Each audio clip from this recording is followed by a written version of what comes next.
حبیب بستر میں بیٹھے مطالعہ کر رہے تھے۔ اتنے میں 4 سالہ نوید آ کر لحاف میں گھس گیا اور باضد ہو گیا۔ دادا کہانی سناؤ۔ کچھ دیر تو دادا نے نوٹس ہی نہیں لیا۔ ان کے انہماک میں ذرا کمی نہ آئی۔ بچے بھی اپنی بات منوانے کے تمام حربے جانتے ہیں۔ اب اس نے ہلا ہلا کر کہنا شروع کر دیا، دادا کہانی سناؤ۔ میں پاس ہی تھی، میں نے کہا، اتنی دیر سے بچہ ضد کر رہا ہے، چھوڑو کتاب کل پڑھ لینا، آج میرے بچے کو کہانی سنا دو۔ حبیب کتاب کو ایک طرف رکھتے ہوئے بولے، ہاں بھائی، کون سی کہانی سناؤں؟ نوید بولا، دادا جن والی کہانی سناؤ۔ وہ بولے، ایک تھا بادشاہ، ہمارا تمہارا خدا بادشاہ، خدا کا بنایا رسول صلی اللہ علیہ وآلہ وسلم بادشاہ۔ اس بادشاہ کا ایک چھوٹا سا لڑکا تھا، تمہارے جتنا۔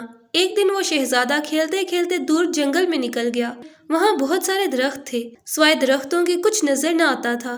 وہ درختوں میں ایسا گم ہوا کہ اس کے ساتھ آئے ہوئے گارڈ بھی ان کی نظر سے چھپ گئے۔ وہ انہیں ڈھونڈنے کے لیے ادھر ادھر دوڑنے لگا کہ ایک درخت کے نیچے ایک بند بوتل دکھائی دی۔ اسے اٹھا لیا۔ بوتل شیشے کی تھی۔ اس کے اندر دیکھا تو اسے صرف دھواں نظر آیا۔ اس نے بوتل کا ڈھکنا کھول دیا۔ ڈھکنا کھلتے ہی نہایت تیزی کے ساتھ دھواں باہر نکلا اور اس دھوئیں میں ایک بہت بڑا جن سامنے آ گیا۔ اس نے ادب کے ساتھ شہزادے کے سامنے جھکتے ہوئے کہا، میرے ماسٹر، کیا آپ نے مجھے بلایا ہے؟ شہزادے نے اپنے خوف پر کچھ قابو پاتے ہوئے کہا، ہاں، ہم نے تمہیں بلایا ہے۔ تم ہمارے لیے کیا کر سکتے ہو؟ جن نے ہاتھ باندھ کر عرض کی، میرے ماسٹر، میں آپ کا ہر حکم پورا کر سکتا ہوں۔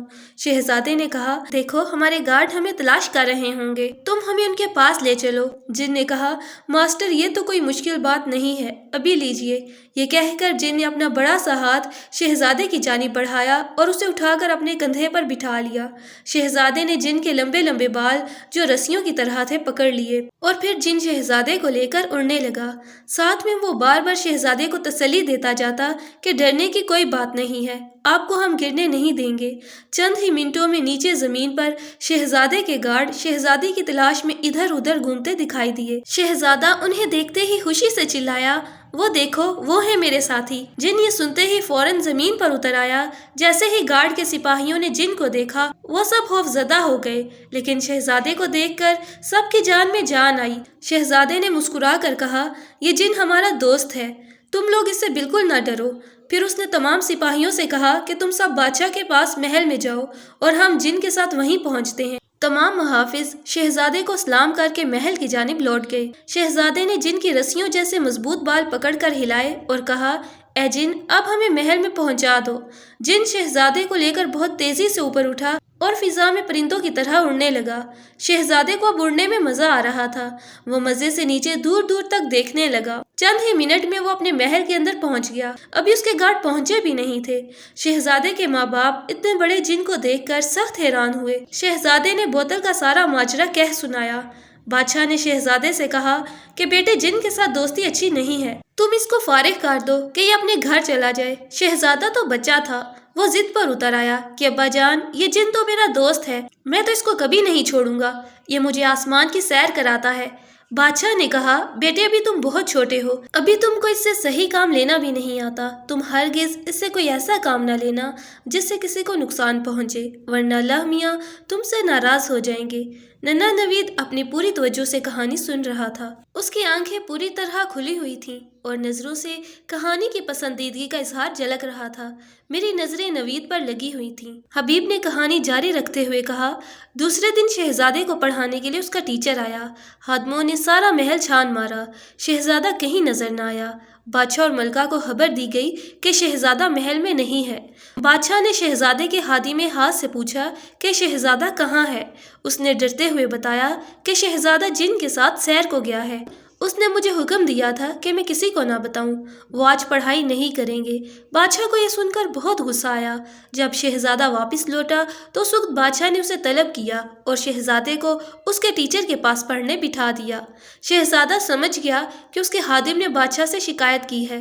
اس نے خادم کو بلایا اور جن سے کہا کہ اس کی خوب پٹائی کرے۔ جن نے 2 ہاتھ ہی مارے تھے کہ وہ بے دم ہو کر زمین پر گر پڑا۔ بادشاہ کے پاس خبر پہنچی۔ اب تو بادشاہ اور ملکہ دونوں بہت پریشان ہوئے کہ کیا تدبیر کی جائے، کیونکہ جن تو صرف اپنے ماسٹر کا کہنا ہی مانتا تھا اور اس کا ماسٹر شہزادہ تھا جو اتنا کم سن تھا کہ اسے کسی بات کے اچھے برے کی تمیز بھی نہ تھی۔ ملکہ ماں تھی، وہ اپنے بچے کی طبیعت سے خوب واقف تھی۔ اس نے بادشاہ سے کہا کہ اب ذرا بھی فکر نہ کریں، ابھی جن کو قابو کرتے ہیں۔ یہ کہہ کر وہ اپنے بیٹے کی جانب مڑی اور اسے پیار سے گلے لگایا۔ کہنے لگی، بیٹے تمہارا یہ جن تو بڑا ہی طاقتور ہے۔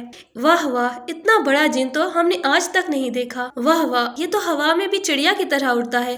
اس کی تو خوبیاں ایسی ہیں کہ تعریف کرنا بھی ناممکن ہے۔ اپنی تعریف سن کر جن بھی ملکہ کی طرف متوجہ ہوا اور خوشی سے منہ سے عجیب عجیب سی آوازیں نکالنے لگا۔ ملکہ نے اس کی خوب تعریفیں کی، جن کی وجہ سے شہزادہ بھی بہت خوش ہوا۔ ملکہ نے جب دونوں کو بہت خوش دیکھا تو کہنے لگی، مگر ایک بات ہماری سمجھ میں نہیں آئی کہ آج تک اتنا بڑا جن اس چھوٹی سی بوتل میں کیسے سما سکتا ہے۔ یہ سننا تھا کہ جن فوراً بول اٹھا، یہ میرے لیے کیا مشکل ہے، میں ابھی آپ کو دکھاتا ہوں کہ آپ کو یقین آ جائے۔ آن کی آن میں وہ دھواں بن کر بوتل میں داخل ہو گیا۔ بادشاہ بوتل کی جانب لپکا اور جلدی سے اس کا ڈھکنا بند کر دیا اور خادم سے کہا کہ ہمارا گھوڑا تیار کرو، ہم اسی وقت اس بوتل کو سمندر میں ڈال آئیں گے۔ پھر ملکہ نے شہزادے کو سمجھایا کہ دیکھو بیٹا، جن کے اندر قوت تو بہت تھی، وہ جسمانی طور پر بہت طاقتور تھا، مگر یہ جن پڑھا لکھا نہیں تھا۔ تعلیم حاصل کرنے سے عقل بڑھتی ہے، اگر وہ تعلیم یافتہ ہوتا تو ہرگز بھی دوبارہ بوتل میں داخل نہ ہوتا اور اس بات کی احتیاط رکھتا کہ کہیں کوئی دوبارہ بوتل کا ڈھکنا بند نہ کر دے اور وہ پھر سے قید ہو کر رہ جائے۔ تم بھی خوب تعلیم حاصل کرو تاکہ صحیح عقل و ارادہ پیدا ہو اور جن کی طرح احمق اور بے وقوف نہ بن جاؤ۔ پھر حبیب نے نوید کو نصیحت بھی کی کہ تم پڑھ لکھ کر خوب عقل مند بننا، پھر اللہ میاں بھی تم سے خوش ہوں گے۔ میری نگاہ مسلسل نوید پر تھی۔ نوید کے چہرے میں میری نگاہیں اپنے بچوں کو دیکھ رہی تھیں۔ حافظہ 30 سال پہلے کی فلم دہرا رہا تھا جب نوید کی جگہ میرے اپنے بچے حبیب سے کہانی سنتے تھے۔ میں سوچنے لگی، ہم یہ سمجھتے ہیں کہ وقت بدل جاتا ہے، لمحات میں تبدیلی آتی ہے، مگر تجربہ تو یہ کہہ رہا ہے کہ لمحات نہیں بدلتے، وقت نہیں بدلتا۔ البتہ لمحات کے اندر کی تصویروں کے چہرے بدل جاتے ہیں۔ وقت کا ہر لمحہ اللہ کے علم کی روشنی کی ایک شعاع ہے۔ اس شعاع کو جو بھی جذب کرتا ہے اس کے اندر کے علوم کا ڈسپلے اس کے ذریعے سے ہوتا ہے۔ یہ لمحات، یہ شعائیں خود ہمارے اپنے اندر سے گزر رہی ہیں، جس کی وجہ سے زندگی میں ایک سے زائد مرتبہ ہم ان کے ڈسپلے کو دیکھ لیتے ہیں۔ مجھے مرشد کی بات یاد آئی، انسان ایک ایسی مشین ہے جو اللہ تعالیٰ کی کائناتی فلم کو اپنے ارادے سے جہاں سے چاہے وہاں سے دیکھ سکتا ہے، کیونکہ یہ فلم انسان کے دماغ کے اندر چل رہی ہے، مگر اس دماغ کا شعور حاصل کرنا ہی انسانیت کا کمال و معراج ہے۔ یہی وہ شعور ہے جس کی پیغمبروں نے نشاندہی کی ہے اور اس کو روحانی شعور کہا گیا ہے۔ کتنی عظیم المرتبت ہیں وہ ہستیاں جو لوگوں کو اس شعور سے متعارف کراتی ہیں۔ میرا دل مرشد کی عظمت پر سرنگوں ہو گیا۔ مرشد کی آواز میرے اندر گونجنے لگی، شمامہ، اللہ تعالیٰ نے قرآن میں انسان کو 2 طرح سے مخاطب کیا ہے۔ ایک روح میں تو وہ کہتے ہیں کہ یا ایھا الناس، یعنی اے لوگو، یہاں مخاطب تمام لوگ ہیں، یعنی یہ حکم عوام الناس کے لیے ہے۔ مگر دوسرے رخ میں فرماتے ہیں یا ایھا الذین آمنوا، یہاں مخاطب حواس ہیں۔ یہی وہ خاص لوگ ہیں جو روحانی شعور رکھتے ہیں اور اس شعور کے ساتھ وہ اللہ تعالیٰ کی حکمتوں اور تخلیق کے اسرار اور کائنات کے اندر کام کرنے والے فطرت کے نظاموں کو سمجھتے ہیں۔ انہی محسوس ہستیوں میں تمام پیغمبران علیہ السلام کا شمار ہے۔ عوام الناس وہ ہیں جو وقت کی گرفت میں ہیں اور حواس یا مومنین وہ ہیں جو وقت کی گرفت سے آزاد ہیں، یعنی وہ اس بات سے واقف ہیں کہ وقت کا دہارا خود ان کے اپنے اندر سے گزر رہا ہے۔ اس آگہی کی وجہ سے وہ اپنے آپ کو اس دہارے کی قوت بہاؤ کے مطابق ڈھال لیتے ہیں۔ ان کے لیے زندگی کے تمام حالات سازگار بن جاتے ہیں۔ میرے اندر ایک عزم ابھرا، میں بوتل کا ایسا جن نہیں بنوں گی جس کا ڈھکنا غیر کے ہاتھ میں ہو۔ مجھے میری ماں کی بات یاد آ گئی، شمامہ تو خوشبو ہے اور خوشبو تو ہوا کی طرح پھیلنے والی ہے، بوتل میں بند رکھنے کے لیے نہیں ہوتی۔ ماں نے کہا تھا بیٹی، یہ خوشبو سے بھری بوتل اللہ نے بنائی ہے، مگر اس بوتل کا ڈھکنا انسان کے ہاتھ میں دے دیا ہے کہ وہ جب چاہے اپنی بوتل کھول لے، جب چاہے اس پر کارک لگا دے۔